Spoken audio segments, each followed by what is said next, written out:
외로움은 인간의 마음 속에 자리 잡은 깊고도 오래된 동굴과 같다.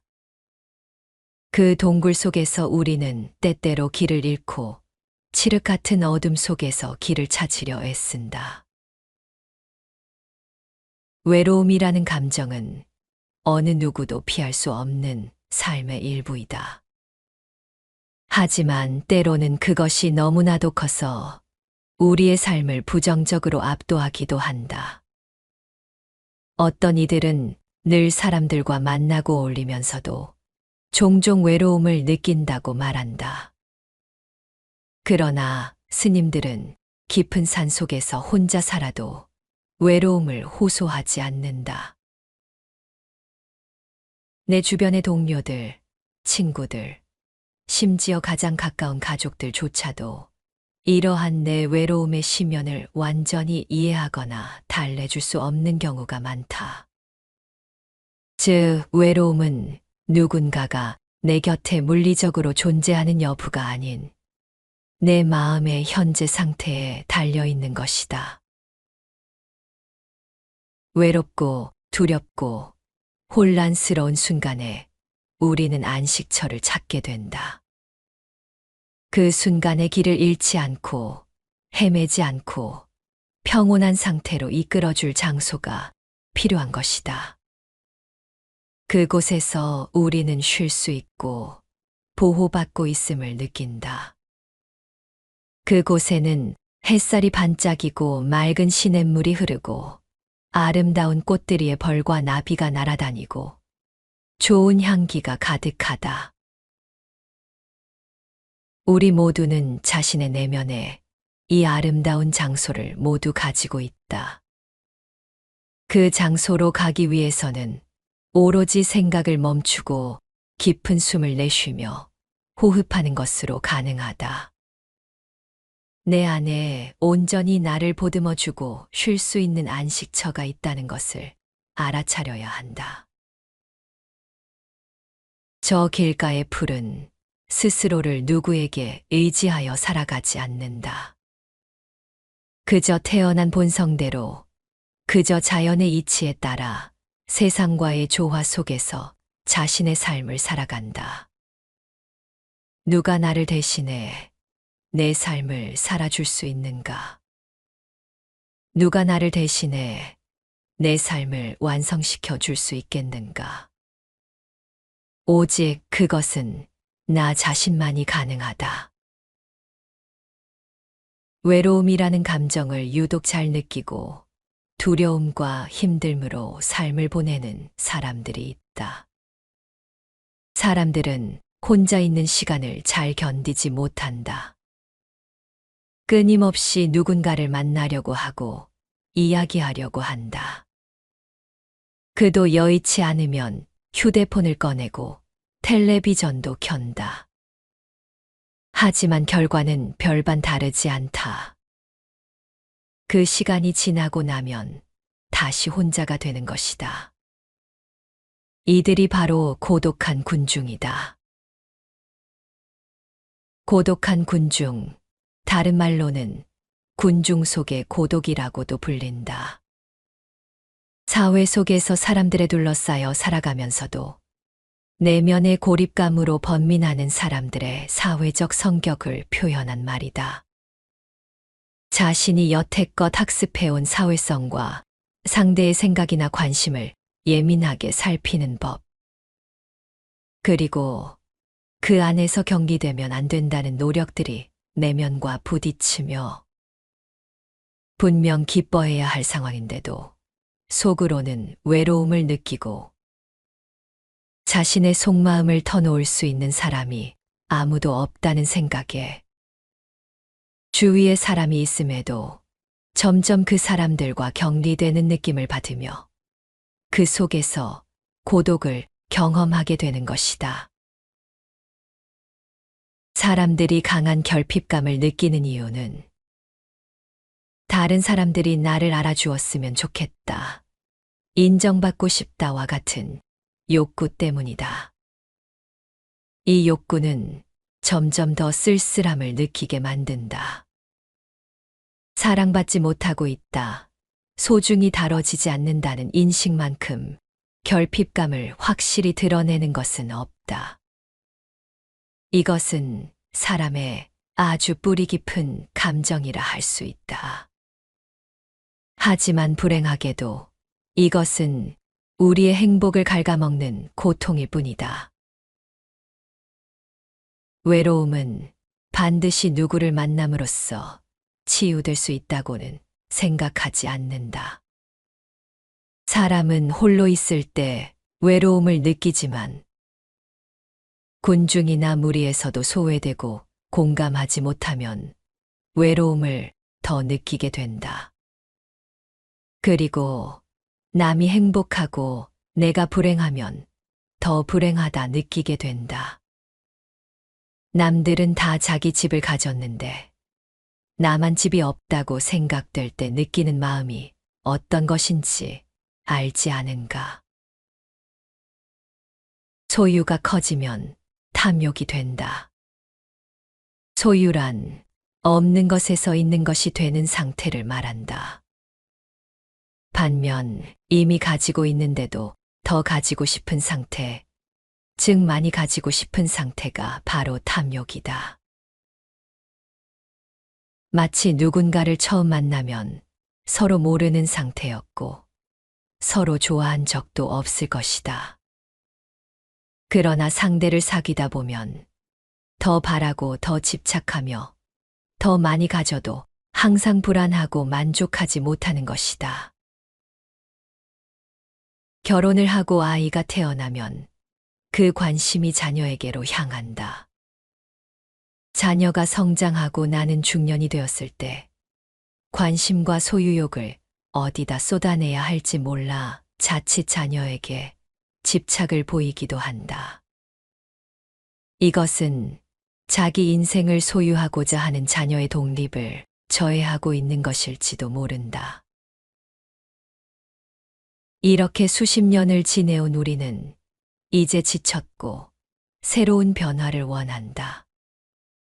과거에는 혼자라는 개념이 집단에 속하지 못하고 혼자 떨어져 나온 부족함이나 결여를 의미하는 부정적 단어였을지 모르지만 지금은 개인적인 나로의 복귀를 의미한다. 나로의 복귀는 자유와도 잘 맞아떨어진다. 그리고 이 혼자라는 개념은 완성의 의미가 한층 짙어졌다고 볼 수 있다. 혼자가 되는 것을 이제 더 이상 외로운 것이라 할 것도 없다. 흔히들 말하지만 외로움과 고독은 다르다. 외로움은 일시적인 감정이고 고독은 그 감정에서 빠져나와 혼자 살아가겠다는 각오이다. 외로움은 그 어떤 것도 만들어내지 않지만 고독은 스스로를 냉철히 바라보게 한다. 외로움을 스스로 해결하려는 생각은 없고 누군가가 어떻게든 해결해 주지 않겠냐며 남에게 의지한다. 그리고 자신의 외로움을 달래줄 사람을 찾는다. 그러나 고독을 자신과 대면하는 시간이라고 생각하고 스스로에게 답을 찾는다면 고독만큼 사치스러운 즐거움은 없다. 무엇을 하고 싶고 무엇을 해야 하는가? 무엇을 선택하면 좋은가 등의 살아가는 방식이 저절로 나타난다. 누구에게도 방해받지 않고 빌붙을 필요 없다. 내 안에서 품격이 그냥 묻어나온다. 그대 자신을 자기의 의지처로 삼아라. 남을 의지처로 기대서는 안 된다. 법을 의지처로 굳게 붙들어야 한다. 다른 어떤 피난처에도 의지하려 해서는 안 된다. 이것은 수행자들뿐 아니라 완전한 행복을 향해서 노력하는 모든 사람들을 위한 부처님의 가르침이다. 우리는 보통 물질적인 소유와 인간 관계 등 다양한 환경 조건에 의지해서 행복을 추구한다. 그러나 부처님께서는 밖에서 구하지 말고 안에서 구하라 하신 것이다. 밖에 의존하지 않고 자기 자신과 진리에 의존해서 어디에도 얽매이지 않고 살아가는 것이 일상의 생활을 행복하게 사는 지혜이다. 밖에 의존하면 뜻대로 되면 행복하지만 그렇지 않으면 불행하다. 그러므로 행복과 불행은 빛과 그림자가 함께 따라다니는 부자유한 삶일 수밖에 없다.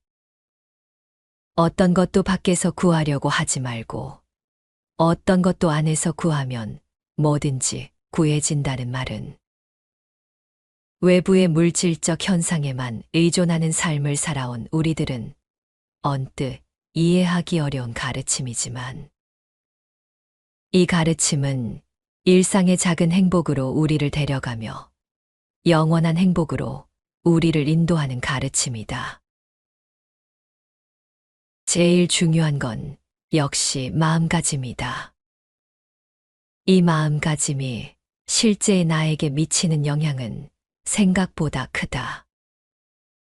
마음가짐에 따라 나는 이 세상에서 가장 불행하고 불쌍한 사람이 될 수도, 이 세상 그 누구보다 행복한 사람이 될 수도 있다. 어떤 상황이 벌어지건 간에 상황과 무관한 자세를 보이는 이들은 잘 안 되는 이유를 생각하거나 분노하고 초조해봐야 달라질 것이 없다고 생각한다. 그들에게는 상황이 전부가 아니라 부분으로 다가온다. 그래서 그들은 같은 상황에서도 자유롭고 여유롭다. 이 조금의 자유와 여유가 바로 내 안에서 묻어나오는 품격인 것이다. 자신이 주인이 되면 삶은 혼자 있어도 즐겁고 외부의 평가에도 흔들리지 않게 된다. 세상 일에는 모두 핑계가 있기 마련이다. 대부분 자기 자신보다는 다른 사람을 위해서였다고 말하기 마련이다. 또 그렇게 해야만 얼마간이라도 떳떳해질 수 있고 잘못됐을 때 주위의 시선에서 다소 벗어날 수 있다고 믿는다. 혼자인 사람은 주위를 핑계로 댈 수 없다. 혼자인 사람은 자신의 행위를 언제까지라도 자신이 책임져야 한다. 혼자인 사람은 섣부른 욕심을 낼 까닭이 없다. 주위에 대고 과시하며 떠벌릴 필요가 없기 때문이다. 남을 위한다는 핑계는 필요 없다. 오직 자기의 책임뿐이다. 현실을 무리하게 변화시키려 안달하지 않고 지금 이대로가 좋다는 생각으로 받아들이면 마음이 안정된다. 뒤집어 말하면 왠지 마음이 불안할 때 혼자 버려진 듯한 외로움을 지우려고 다른 일을 찾는다면 오히려 마음은 더욱 쇠약해질 뿐이다. 자식이나 아내에 대한 집착은 마치 가지가 무성한 대나무가 서로 엉켜 있는 것과 같다. 죽순이 다른 것에 달라붙지 않도록 무소의 뿔처럼 혼자서 가라. 불교 초기 경전 수타니파타에 나오는 유명한 구절이다.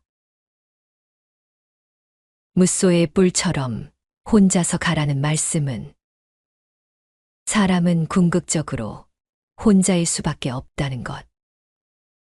하지만 혼자인 자신이 그 무엇보다 소중하다는 것.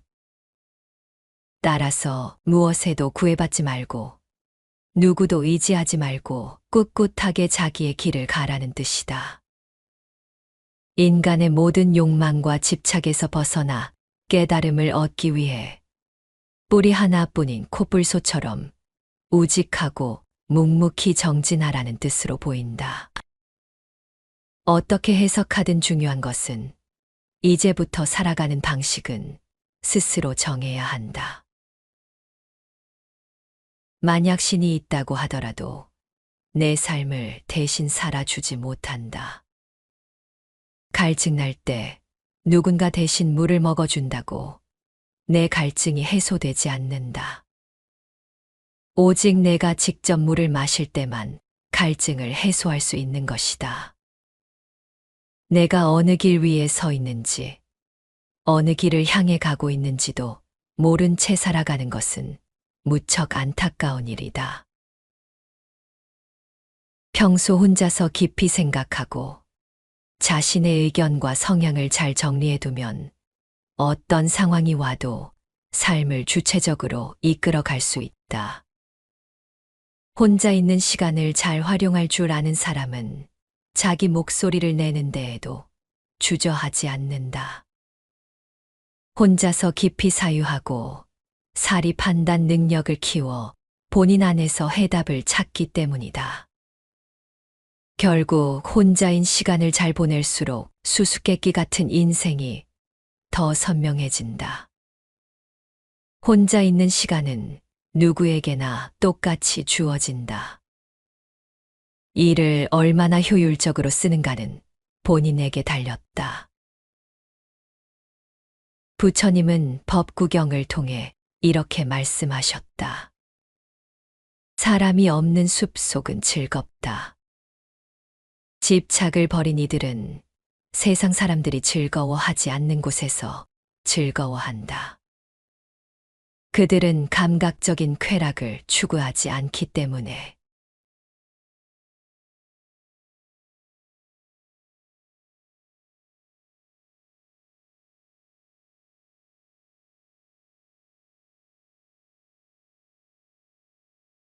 외로움은 인간의 마음 속에 자리 잡은 깊고도 오래된 동굴과 같다. 그 동굴 속에서 우리는 때때로 길을 잃고 칠흑 같은 어둠 속에서 길을 찾으려 애쓴다. 외로움이라는 감정은 어느 누구도 피할 수 없는 삶의 일부이다. 하지만 때로는 그것이 너무나도 커서 우리의 삶을 부정적으로 압도하기도 한다.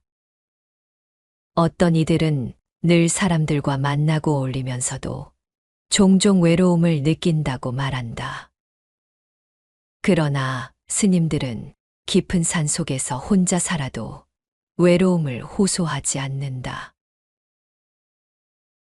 내 주변의 동료들, 친구들, 심지어 가장 가까운 가족들조차도 이러한 내 외로움의 심연을 완전히 이해하거나 달래줄 수 없는 경우가 많다.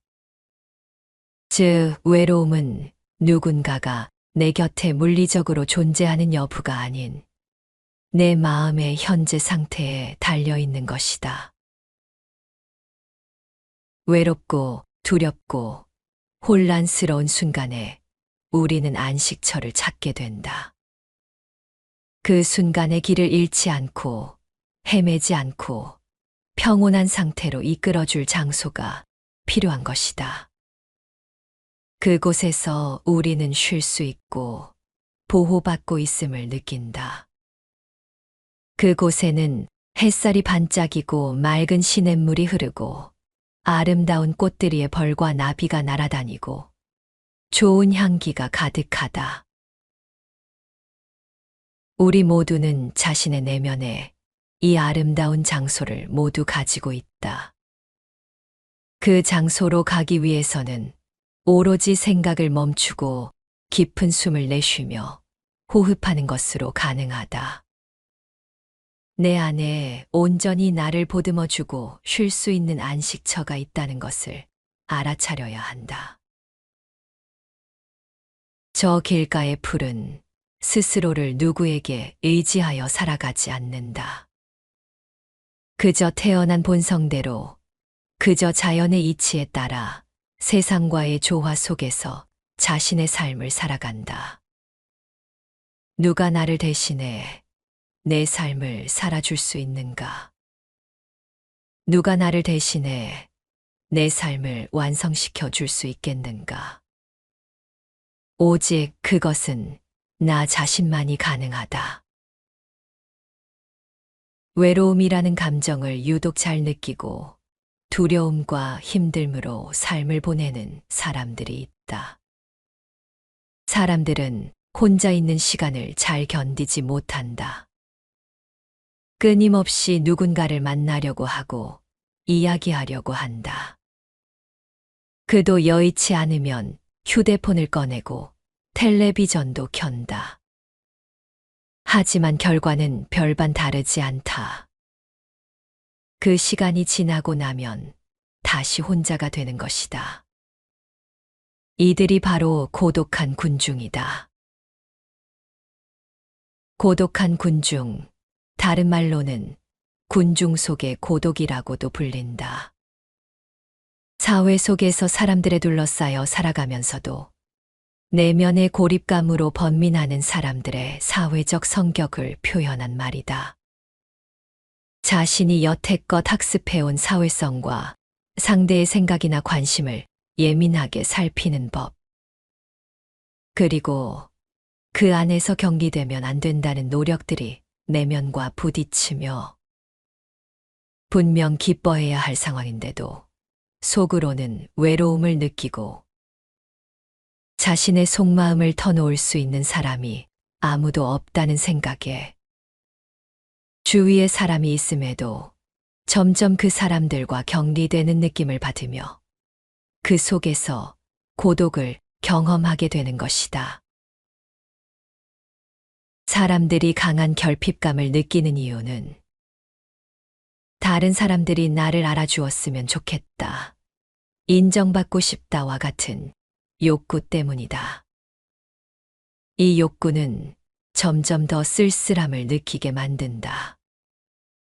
사랑받지 못하고 있다, 소중히 다뤄지지 않는다는 인식만큼 결핍감을 확실히 드러내는 것은 없다. 이것은 사람의 아주 뿌리 깊은 감정이라 할 수 있다.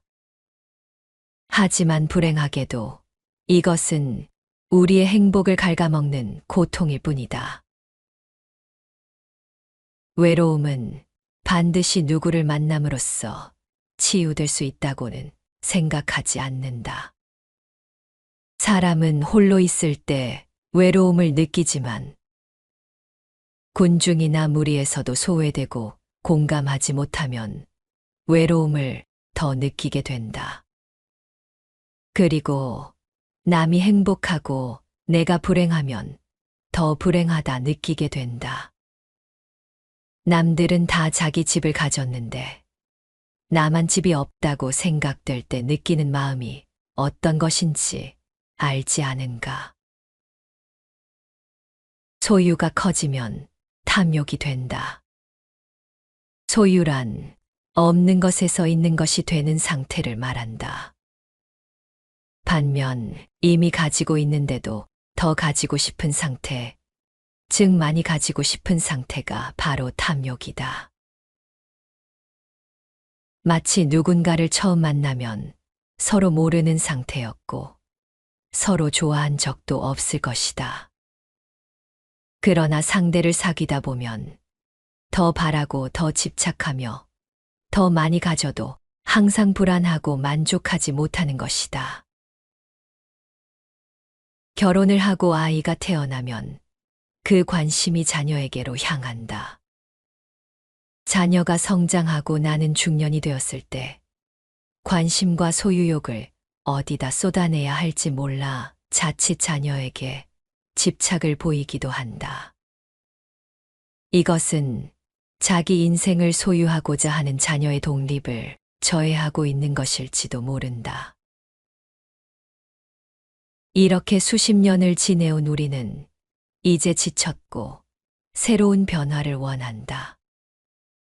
과거에는 혼자라는 개념이 집단에 속하지 못하고 혼자 떨어져 나온 부족함이나 결여를 의미하는 부정적 단어였을지 모르지만 지금은 개인적인 나로의 복귀를 의미한다. 나로의 복귀는 자유와도 잘 맞아떨어진다. 그리고 이 혼자라는 개념은 완성의 의미가 한층 짙어졌다고 볼 수 있다. 혼자가 되는 것을 이제 더 이상 외로운 것이라 할 것도 없다. 흔히들 말하지만 외로움과 고독은 다르다. 외로움은 일시적인 감정이고 고독은 그 감정에서 빠져나와 혼자 살아가겠다는 각오이다. 외로움은 그 어떤 것도 만들어내지 않지만 고독은 스스로를 냉철히 바라보게 한다. 외로움을 스스로 해결하려는 생각은 없고 누군가가 어떻게든 해결해 주지 않겠냐며 남에게 의지한다. 그리고 자신의 외로움을 달래줄 사람을 찾는다. 그러나 고독을 자신과 대면하는 시간이라고 생각하고 스스로에게 답을 찾는다면 고독만큼 사치스러운 즐거움은 없다. 무엇을 하고 싶고 무엇을 해야 하는가? 무엇을 선택하면 좋은가 등의 살아가는 방식이 저절로 나타난다. 누구에게도 방해받지 않고 빌붙을 필요 없다. 내 안에서 품격이 그냥 묻어 나온다. 그대 자신을 자기의 의지처로 삼아라. 남을 의지처로 기대서는 안 된다. 법을 의지처로 굳게 붙들어야 한다. 다른 어떤 피난처에도 의지하려 해서는 안 된다. 이것은 수행자들뿐 아니라 완전한 행복을 향해서 노력하는 모든 사람들을 위한 부처님의 가르침이다. 우리는 보통 물질적인 소유와 인간관계 등 다양한 환경 조건에 의지해서 행복을 추구한다. 그러나 부처님께서는 밖에서 구하지 말고 안에서 구하라 하신 것이다. 밖에 의존하지 않고 자기 자신과 진리에 의존해서 어디에도 얽매이지 않고 살아가는 것이 일상의 생활을 행복하게 사는 지혜이다. 밖에 의존하면 뜻대로 되면 행복하지만 그렇지 않으면 불행하다. 그러므로 행복과 불행은 빛과 그림자가 함께 따라다니는 부자유한 삶일 수밖에 없다.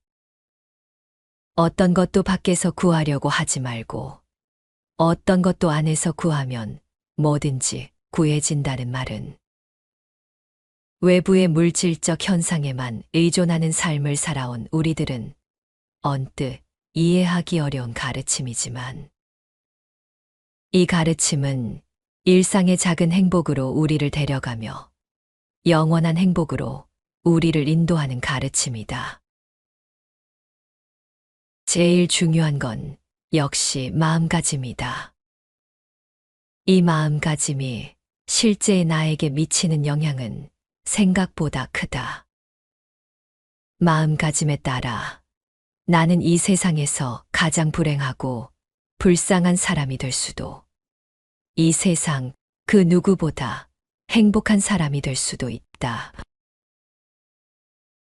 어떤 상황이 벌어지건 간에 상황과 무관한 자세를 보이는 이들은 잘 안 되는 이유를 생각하거나 분노하고 초조해봐야 달라질 것이 없다고 생각한다. 그들에게는 상황이 전부가 아니라 부분으로 다가온다.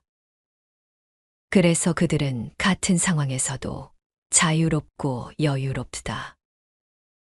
이 조금의 자유와 여유가 바로 내 안에서 묻어나오는 품격인 것이다.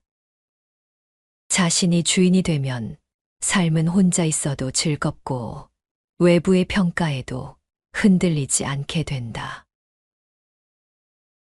세상 일에는 모두 핑계가 있기 마련이다. 대부분 자기 자신보다는 다른 사람을 위해서였다고 말하기 마련이다. 또 그렇게 해야만 얼마간이라도 떳떳해질 수 있고, 잘못됐을 때 주위의 시선에서 다소 벗어날 수 있다고 믿는다. 혼자인 사람은 주위를 핑계로 댈 수 없다. 혼자인 사람은 자신의 행위를 언제까지라도 자신이 책임져야 한다. 혼자인 사람은 섣부른 욕심을 낼 까닭이 없다. 주위에 대고 과시하며 떠벌릴 필요가 없기 때문이다. 남을 위한다는 핑계는 필요 없다. 오직 자기의 책임뿐이다.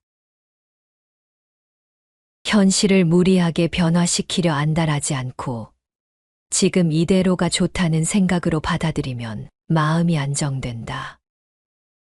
뒤집어 말하면 왠지 마음이 불안할 때 혼자 버려진 듯한 외로움을 지우려고 다른 일을 찾는다면 오히려 마음은 더욱 쇠약해질 뿐이다.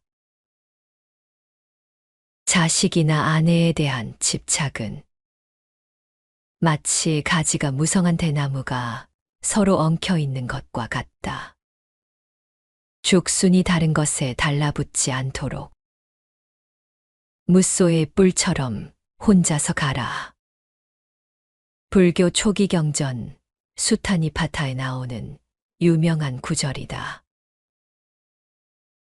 무소의 뿔처럼 혼자서 가라는 말씀은 사람은 궁극적으로 혼자일 수밖에 없다는 것. 하지만 혼자인 자신이 그 무엇보다 소중하다는 것. 따라서 무엇에도 구애받지 말고 누구도 의지하지 말고 꿋꿋하게 자기의 길을 가라는 뜻이다. 인간의 모든 욕망과 집착에서 벗어나 깨달음을 얻기 위해 뿌리 하나뿐인 코뿔소처럼 우직하고 묵묵히 정진하라는 뜻으로 보인다. 어떻게 해석하든 중요한 것은 이제부터 살아가는 방식은 스스로 정해야 한다. 만약 신이 있다고 하더라도 내 삶을 대신 살아주지 못한다. 갈증 날 때 누군가 대신 물을 먹어준다고 내 갈증이 해소되지 않는다. 오직 내가 직접 물을 마실 때만 갈증을 해소할 수 있는 것이다. 내가 어느 길 위에 서 있는지, 어느 길을 향해 가고 있는지도 모른 채 살아가는 것은 무척 안타까운 일이다. 평소 혼자서 깊이 생각하고 자신의 의견과 성향을 잘 정리해두면 어떤 상황이 와도 삶을 주체적으로 이끌어 갈 수 있다. 혼자 있는 시간을 잘 활용할 줄 아는 사람은 자기 목소리를 내는 데에도 주저하지 않는다. 혼자서 깊이 사유하고 사리 판단 능력을 키워 본인 안에서 해답을 찾기 때문이다. 결국 혼자인 시간을 잘 보낼수록 수수께끼 같은 인생이 더 선명해진다. 혼자 있는 시간은 누구에게나 똑같이 주어진다. 이를 얼마나 효율적으로 쓰는가는 본인에게 달렸다. 부처님은 법구경을 통해 이렇게 말씀하셨다. 사람이 없는 숲속은 즐겁다. 집착을 버린 이들은 세상 사람들이 즐거워하지 않는 곳에서 즐거워한다. 그들은 감각적인 쾌락을 추구하지 않기 때문에